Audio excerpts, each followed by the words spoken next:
Welcome back, Goblin Chefs.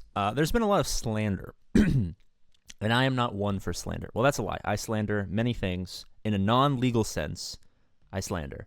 A lot of Eldred slander going on, and I personally will not stand for it. The reason I will not stand for it is a character who's relatively easy to farm, 450 gems in aggregate. You can get that over a week or two of playing completely free to play while still doing your refreshes and stuff like that. Not a terribly large investment. But what dividends does he actually pay? So we go into here and Forge in the Deep, and obviously if you're spending money, you have luminous crystals out the ass. If you are not, it is very important to have access to characters that you can get you luminous crystals. Now, obviously you should be farming them every day, but if we come in here with synergy that is good, but squad power that is not what they tell us it is supposed to be, it is possible to 3-star this event, giving you not only the 3 luminous crystals, which you could have got with Eldred also, but also the access to the these Gear 9 materials, which are going to become very important if you guys want to start to compete with the whales, who are going to have access to all of the latest and greatest. Now, the reason that he is so fantastic is he's a healer, and he's an okay healer. Like, it's not like he's fantastic, but aside from Elrond, none of the healers are going to be fantastic. They all have their downsides. But what he does provide is the fact that he's human, so you can actually use this in the event. But also, the regeneration is going to be helpful because you're going to take a lot of turns. These dwarves are a tad slow, so the regeneration is going to help. But if you can time your heals right, you can actually get through this with undergeared characters, right? You don't need the 13,000 squad power that they recommend you have.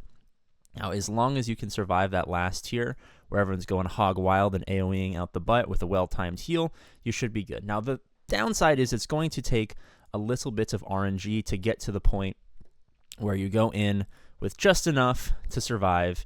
A lot of it depends on who they target, and I mean, if you're trying to 3-star a hard event at undergeared, obviously there's going to be some RNG involved. I think we all can understand and appreciate that there is going to be RNG factored in to a lot of difficult runs as far as being undergeared, underpowered, under all that stuff, right? Under ability materials.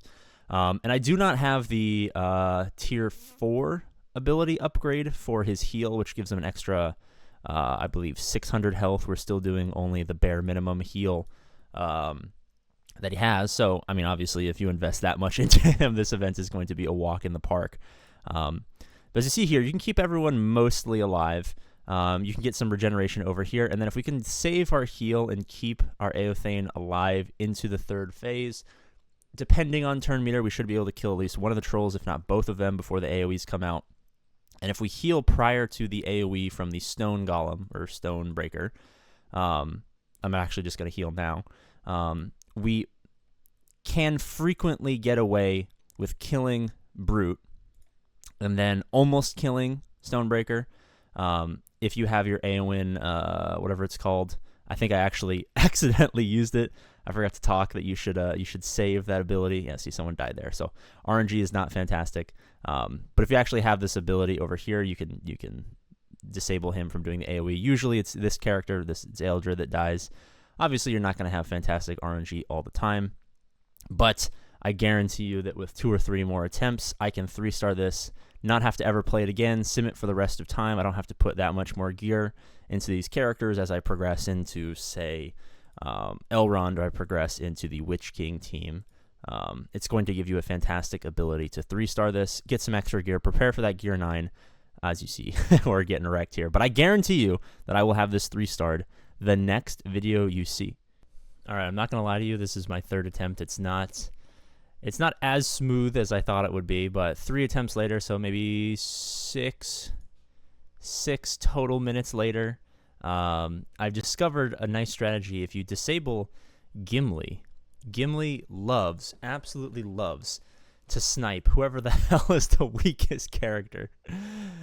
Now, I'm going to get absolutely railed by these AoEs. I guess I forgot that there's a cleanse, so I guess disabling anyone doesn't really matter. Yeah, So watch, Gimli is going to just absolutely get a hard-on for sniping whoever is the lowest. He's taunting. I don't think I have an AoE right now. Oh, no. Okay, maybe we can taunt like this. We can kill Gimli. No, Gimli doesn't care about taunts. Gimli has too much going on for him to care about, okay, that was a debuff, not an attack. I don't know what the heck that was. I don't know why they did that.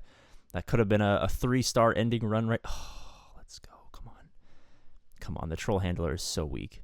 He's so... You know, I'm not even going to heal. I'm going to risk it.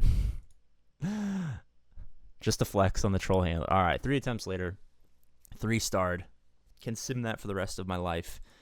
We now have access to this. Also buy these in the shipments. They pop up for gold. And gold is better than XP now for some reason. There was like a switch. So buy these. Okay. It worked. I promise. Bye-bye.